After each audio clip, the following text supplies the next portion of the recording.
Hello, everybody, and welcome back to the channel. Today we're going to be flying another JetBlue flight. We're just going to finish the series. Um, Basically, what we're going to be doing is that we're gonna do each flight and the return, because this basically helps the series just keep on going. You guys also will, I think, you'll have a lot of fun with the back and forth. It's completely painful for me, but you know what? As long as you guys are happy, I'm happy. I don't mind. So yeah, these flights, like real time, would take around 6 hours and a half, 7 hours. So somewhere in between those. But when I apply 2x to it, it would take around, let's say, 4 hours, sometimes 3 hours and a half, but mainly 4 hours, like that. Also because like I don't use the 2x all the time, like not right after takeoff all the way to the climb, and then all the way to the landing. I actually do I actually stop the flight sim rate.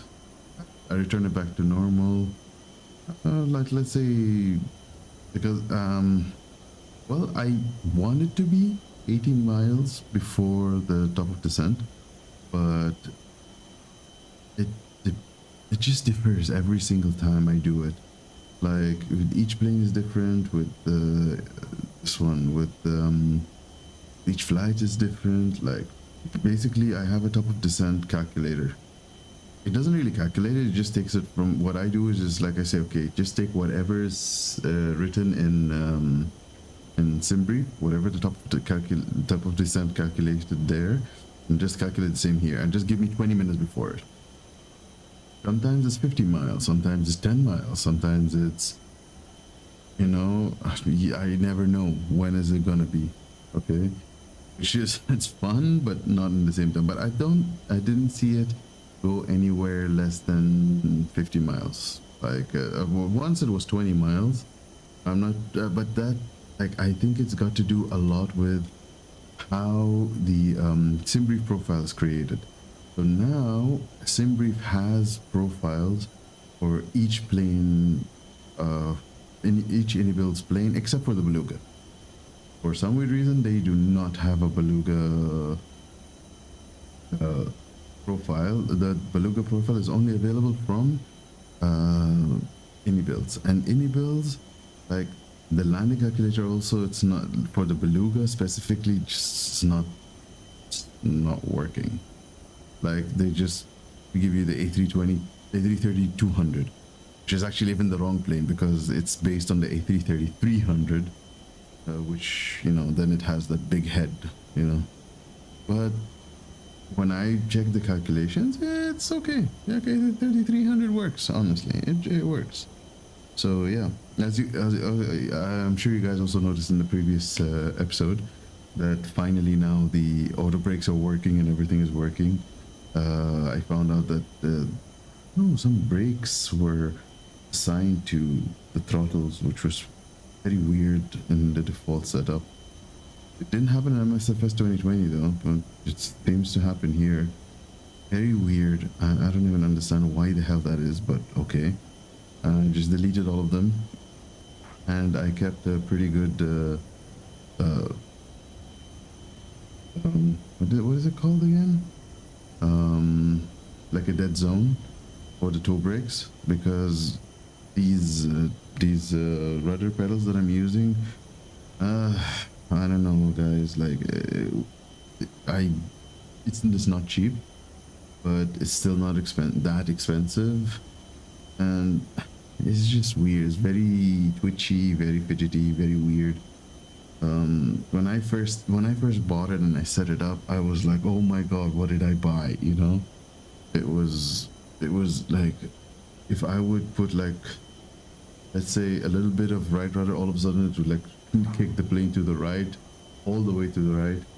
And I don't know if it was the rudder itself or was with MSFS and the rudder, because later on, like, because they had I've seen, like, I had seen like a lot of forums online explaining to what to do with the zones and stuff, sensitivities. So I had set it exactly how they told me to set it, especially with the rudder, and then it was fine. After a while, I saw that even when I removed all of those settings, it worked perfectly fine.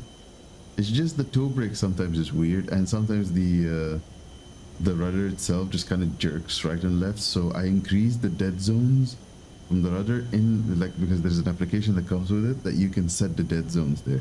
So I set a pretty hefty dead zones for everything. Plus I added dead zones for this one, for the toe brakes themselves in MSFS, which seems to have, like, it's done the job actually. There are no jerkings, no weird stuff going right or left, and the brakes are not weirdly just applying all of a sudden, so it's good. So yeah, I think I've gotten figured it out finally. So yeah, guys, so how about we start this flight, huh? So without further ado, let's start setting up.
Could be water on the ground though. This -1, so it's let's abide by these rules anyway.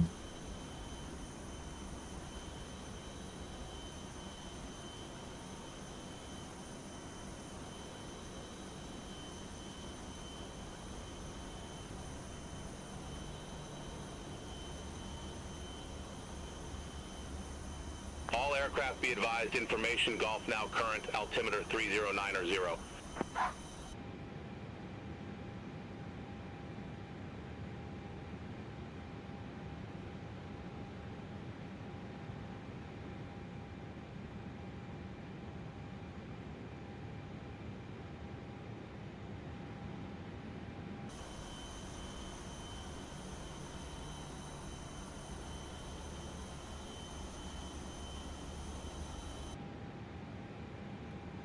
Yeah.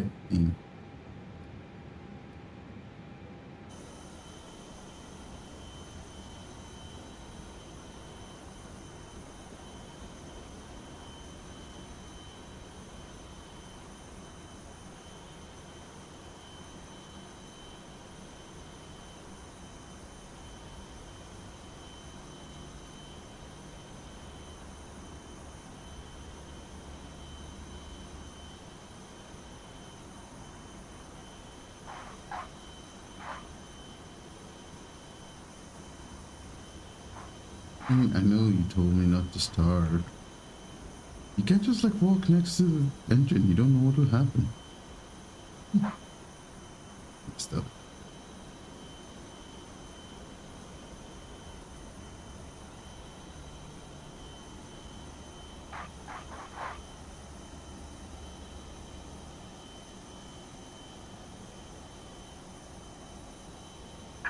Please set parking brakes. Okay. Starting engine number 2.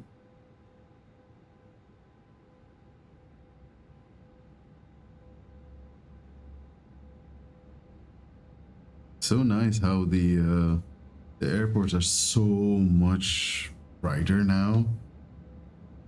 The lighting is actually like real airports in real life. You know, I was like watching all of these spotting videos, and especially the aprons.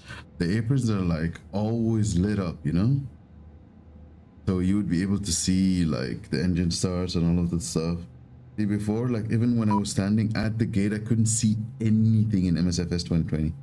It was very annoying.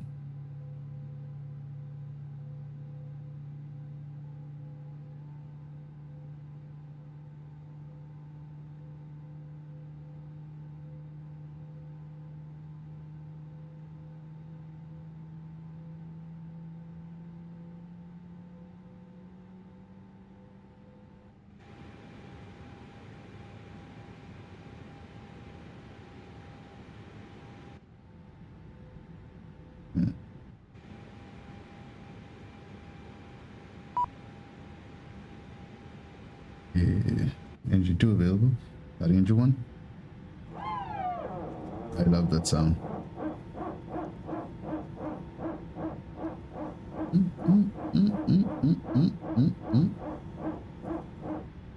Just love it.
And engine 1 available.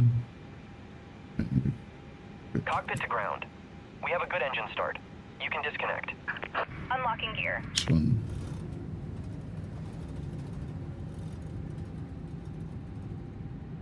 It has come to my attention that I forgot to do the control checks.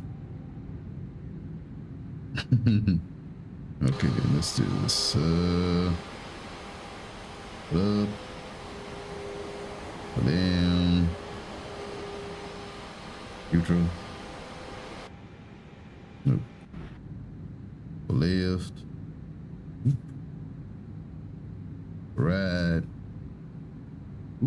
neutral, rudder, left, right. Tow truck disconnected. Bypass pin Neutral. removed. Left is clear. Right is clear.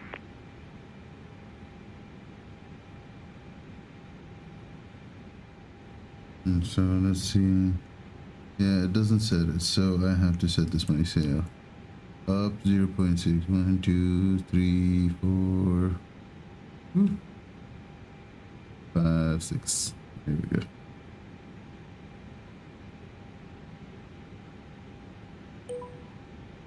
JetBlue 7, ready to taxi to the active.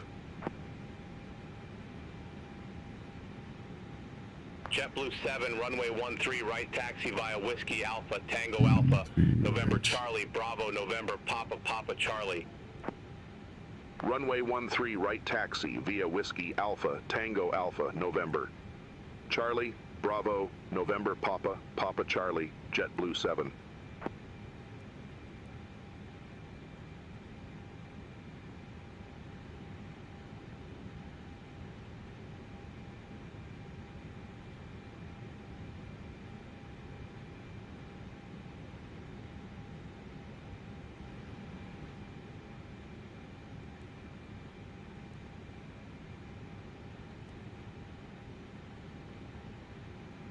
And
Okay, rolling takeoff. Are you ready?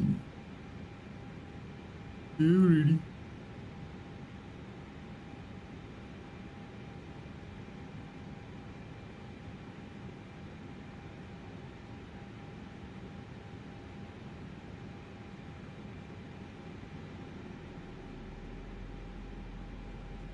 Stabilize takeoff. On runway 13, right. Intentional. Manflex 60 SRS runway. Auto thrust blue. Power is set. Hey.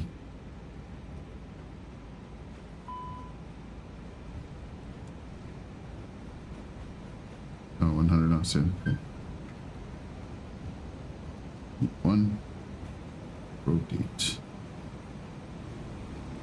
Oh. Oh, oh, oh, oh, oh. Oh, oh, oh, oh, oh, oh, oh. Butter's ground, you're up.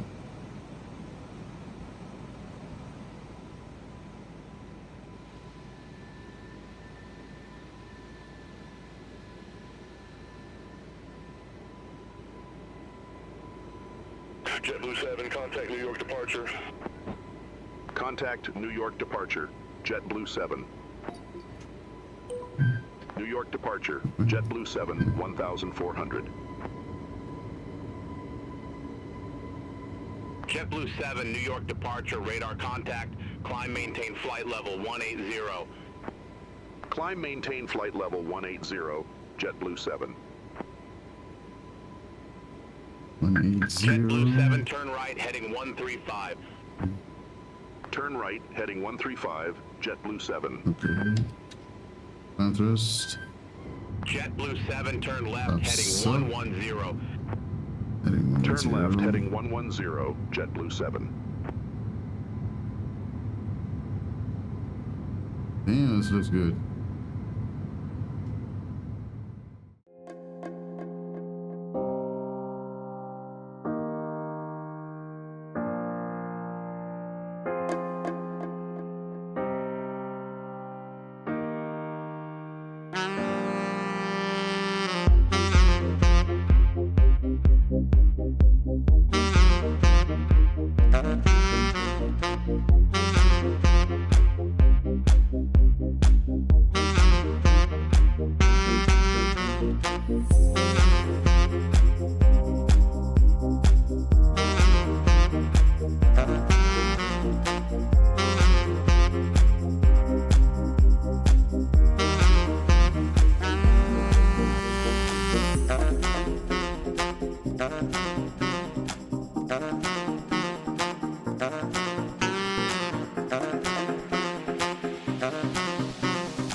Approaching 27 right.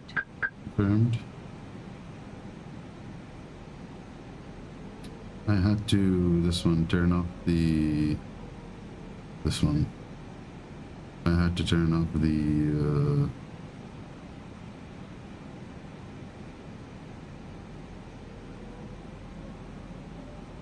ATC, beyond ATC, because the injector. It's then with all of this one, AI is just going to be a mess.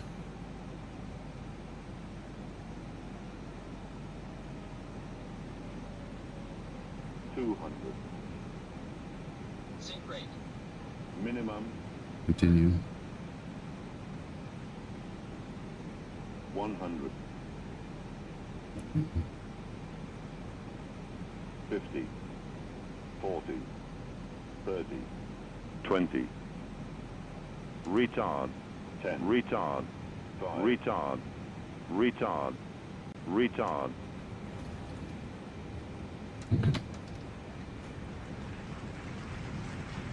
Good.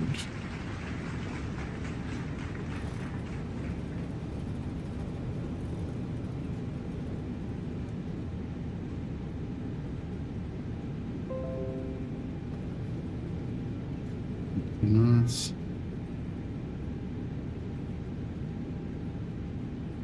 Nuts.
Okay.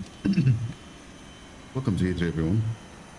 So, yeah, you saw how the plane was just being thrown left and right, left and right. So, this I think is due to very, very low FPS.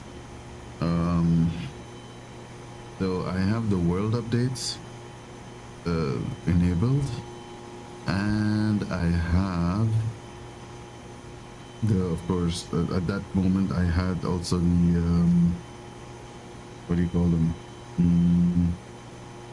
I had also the the ATC on. So the problem with the ATC right now currently is that I cannot reduce the size. In MSFS 2020, what I was able to do is I was able to reduce the size of the AI, and I was able to also use the other AI, the AIG. But the problem is now that I have uninstalled MSFS 2020, it only sees MSFS 2024, and it says it cannot install. So that is my dilemma right now. I'm not able to use the AIG. AIG, I think it's a lot lighter, and it will not cause the same issues. But also another issue with AIG is that I will have to wait forever for them to download again. I think they were like, originally their stuff is maximum 2K, you know, so it will be a nicer and more FPS friendly, you know. So that's what I would want to use a little bit more. But I think those are the ones that have the like inverted landing gears and stuff like that. The other stuff is fine. FSLTL looks fine here, but if I care to like compress it or do something, MSFS just won't load. Like it won't load into the scenery. That's it. Like I don't know what's happening, but it just won't load. So I have to use it in the original 4 or 8K, whatever they have. So this is my dilemma right now. And so I'm thinking either to remove the world updates, because those were like very heavy FPS intensive anyways, but I'm not sure. Either that, or I'm gonna have to like reduce the AI by a lot and see how I can go from there. Like I need at least, let's say, 15 to 20 FPS for it to be, even if it's a little bit stuttery, the plane will be controllable. Okay, anything lower than that, like 9, 8, like I think it went to 9. The problem is I can't see my FPS, so I'm gonna try to figure out how to, you know, put this the FPS counter and all of the stuff and see in game what is happening, and then I'll have to like decide whether what I'm going to be using, because I need like this one beyond ATC needs a long time to load up, to put all the AIs, and then like the normal operations of the runway, you know, of the airport. It takes a long time to start, you know, directing planes for planes to land in this.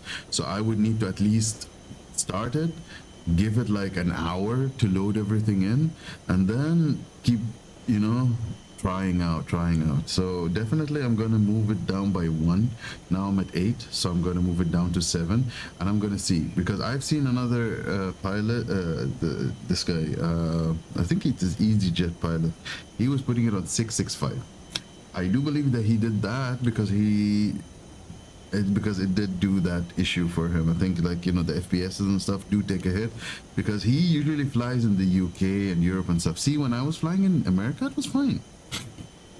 Didn't make any of these issues. But when I saw the amount of AI, I said, I'm sure Heathrow is going to cause me a problem. I had a feeling that this would happen. But you know what? I said, let's just see. And yeah, I was absolutely right. Even though I disabled all of the default airports, that are there, I disabled all of them, any handcrafted, anything, because I wanted to save as much FPS as I can, because if you load 2 airports on top of each other, you're just destroying your machine for no reason. So that is the issue right there. So I wanna just experiment a little bit for the next episode, and let's see, man. Okay, let's just Good morning. How are you? Good morning. Okay, let's turn on the external power so that the APU doesn't suck up all the life. But yeah, look at this, guys. Look at this tiny road where this thing is. I love it. I love it. So yeah, because already look, I have a nice third party this one scenery for all my airports. So why should I, enable the defaults? I went through yesterday, I think I said for half an hour, 45 minutes like this, just going through everything that is installed by like the stream basically from MSFS, and it just disable. I just kept disabling everything. So now I only have the world updates. I'm not sure if I really need the world updates, because I loved how the world looked without the world updates. So what I'm gonna do right now is I'm gonna check first. Let me disable the world updates first with all of that weirdness stuff, because like they were saying some of the cities did not look good, some of the cities did not. So I guess the world updates help making it look better, but in the end also it did, like, maybe it didn't make an FPS hit, or maybe it's not, maybe it's just the airport. I'm like, but the lagginess and the stutteriness was starting from when I was descending through the clouds. I was feeling it, like there was a huge hit on FPS while I was descending. That could be, again, that could be just the the AI, because the AIs are flying all over the place. There's a lot of a lot of traffic happening, so that could have most probably what that was most probably what impacted my FPS the most.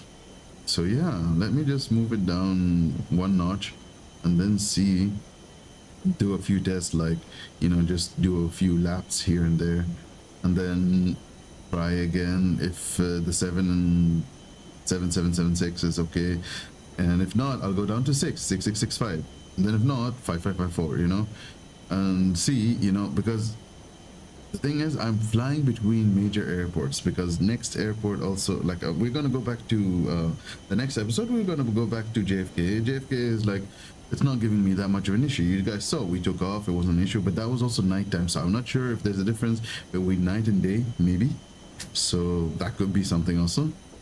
But let's see, guys, because the settings that I have right now are like, they're not really low-end settings, per se, but yeah, I checked online and I was seeing this guy that was like, very careful, but he was using a 3070.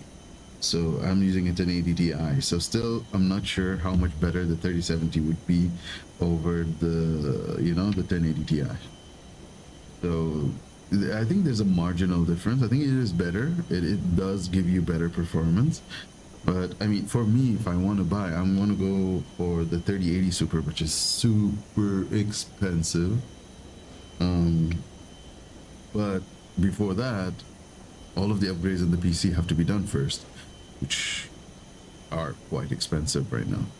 So these are the few things that I have to start doing, but I don't know, financially wise, that's not going to happen anytime soon. Got like a lot of important things to take care of first. So yeah, I mean, the PC will just have to wait.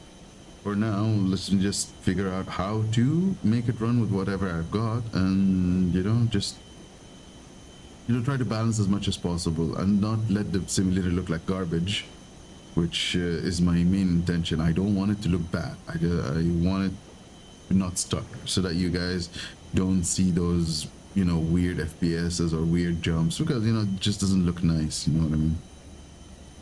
So yeah, anyways, guys, hope you guys have had a wonderful weekend, and don't forget to like, comment, and subscribe, guys. It makes me happy to see all of your comments, all of the things. I did also see one person, like, he told me that there was something wrong with my mic. I'm not really sure what happened that day. I do believe it was the the DI, I think maybe when you were cleaning or something must have like, because the DI has a very sensitive input like button. So there's a range. It's like it's as if it's like a volume button, but it's for the input. So if that one gets hit a little bit, it could like go really low all of a sudden, and then you'd have to touch it and just like make sure it's okay. So now I've turned it up so that it can I could be, you know, my voice is okay, and now I'm also always looking at OBS and I'm seeing if like making sure that my voice is in the yellow so that, you know, you guys don't experience that, because I was very sad. I was like saying a lot of stuff and most of my words just didn't even come out, so it was very, very sad. So anyways guys, I'll see you on the next one. Peace.